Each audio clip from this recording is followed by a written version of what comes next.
انعام آیت نمبر 21.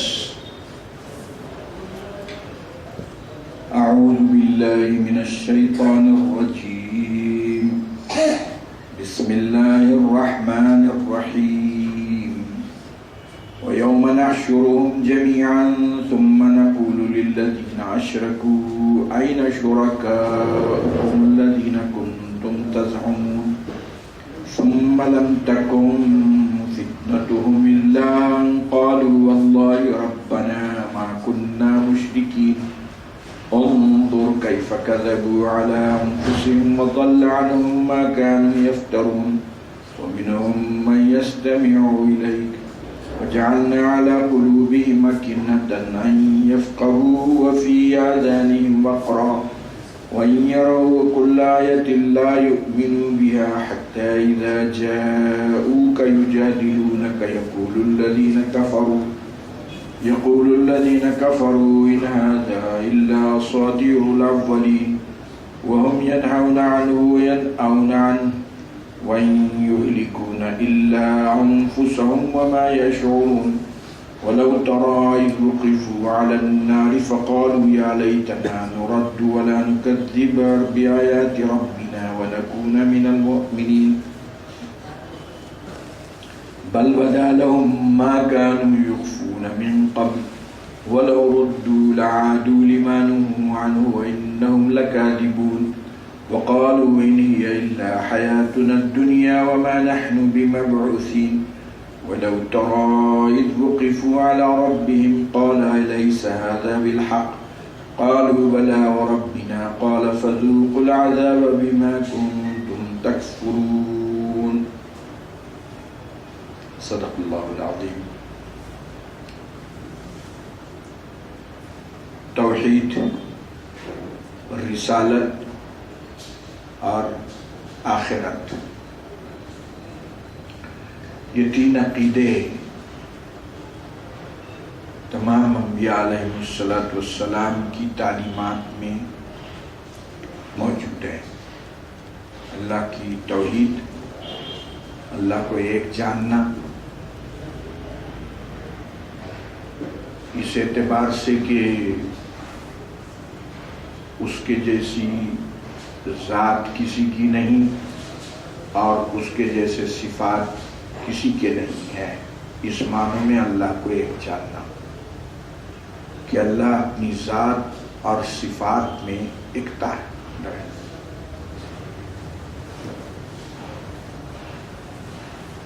بہت بڑی نعمت ہے توحید، بہت بڑی نعمت ہے.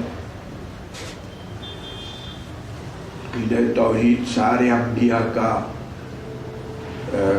سبجیکٹ عقیدہ رہا ہے ہر زمانے میں. عقیدہ توحید، اللہ وحدہ لا شریک لہ کو ایک جاننا، ذات کے اعتبار سے کہ اس کی جیسی ذات کسی کی نہیں، اس کے صفات کے اعتبار سے کہ اس کے جیسے صفات کسی کے نہیں ہیں.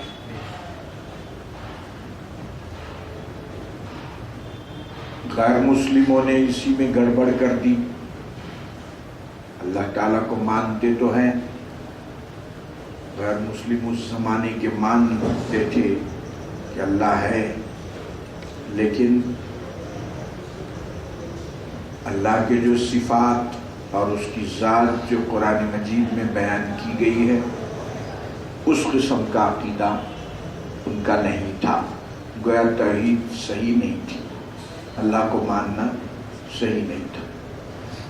ہمارے ملک میں جو ہمارے برادران وطن ہیں وہ بھی اسی میں لڑکھڑا رہے ہیں کہ کہتے تو ہیں دوسرے ناموں سے اللہ، آپ کہیں گے تو کہیں گے کہ ہاں اللہ ہے، بھگوان ہے، دوسرے نام لیں گے اس کے بھگوان ہے، مہاتما ہے، پرمیشور ہے،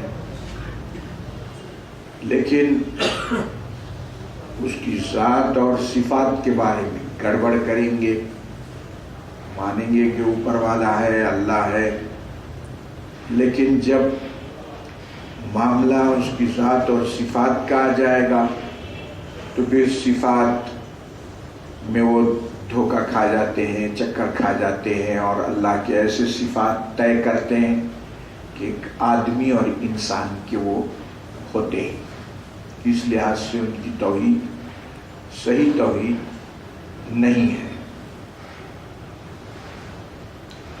اور ہماری جو توحید ہے وہ اس معنوں میں توحید ہے کہ جو اللہ کی ذات گرامی ہے اس کے جیسی کسی کی نہیں. ما عرفنا کا حق معرفتی کا، اے اللہ حضور نے فرمایا کہ اللہ ہم نے آپ کو پوری طرح نہیں پہچانا جیسے آپ کو پہچاننے کا حق ہے. وما عبدنا کا حق کا عبادتی کا، اور جیسی آپ کی عبادت کا حق ہے وہ ہم نے اس کی عبادت. حالانکہ اللہ کے رسول نے ایسی عبادت فرمائی کہ معبود نے خود آپ کو مزید عبادت سے روک دیا. قم اللیل الا قلیلا یا ایھا المزمل قم اللیل الا قلیلا. مگر رسول پاک صلی اللہ علیہ وسلم نے اللہ سبحانہ وتعالیٰ کے سامنے اپنی عاجزی اور انکساری کا مظاہرہ کرتے ہوئے ارشاد فرمایا ما عبدنا کا حق عبادتی کا.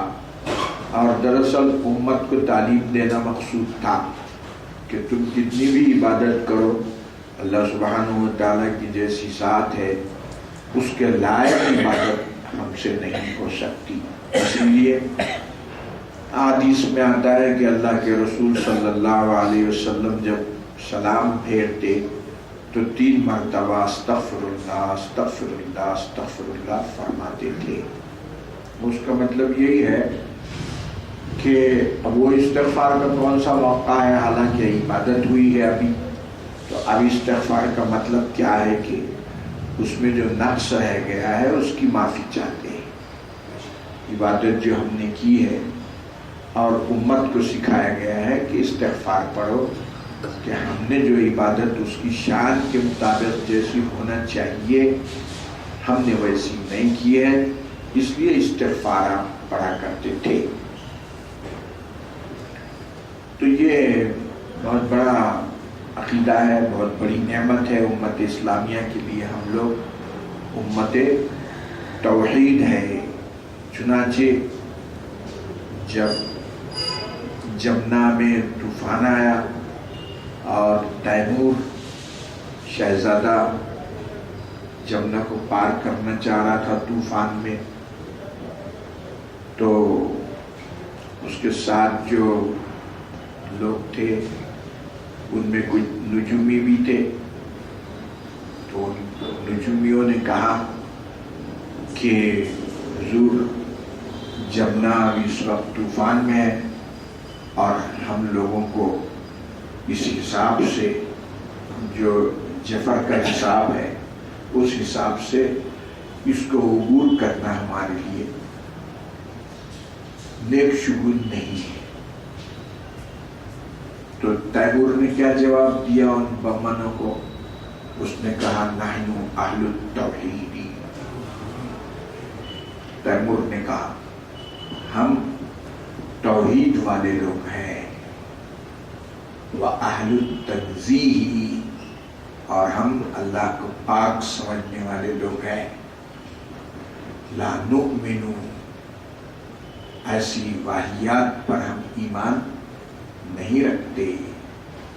یہ توحید ایک ایسا نعمت اور عقیدہ ہے کہ انسان کو تمام خرافات، واہیات، جادو ٹونی، عمل عملیات سب سے پاک کر دیتا ہے، اس کو مضبوط انسان بنا دیتا ہے.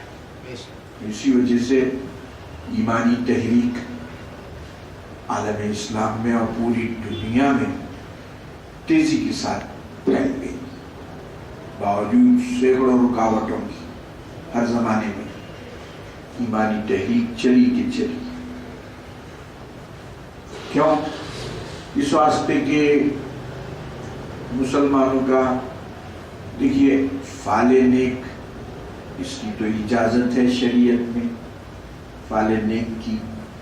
فعل نیک کا یہ مطلب ہے کہ اب مثلاً کوئی ہمارے پاس گھر میں داخل ہو گئے اور پہلے سے گھر میں لائٹ نہیں تھی، کرنٹ نہیں تھا، اور کوئی صاحب آتے ہی کرنٹ آ گیا،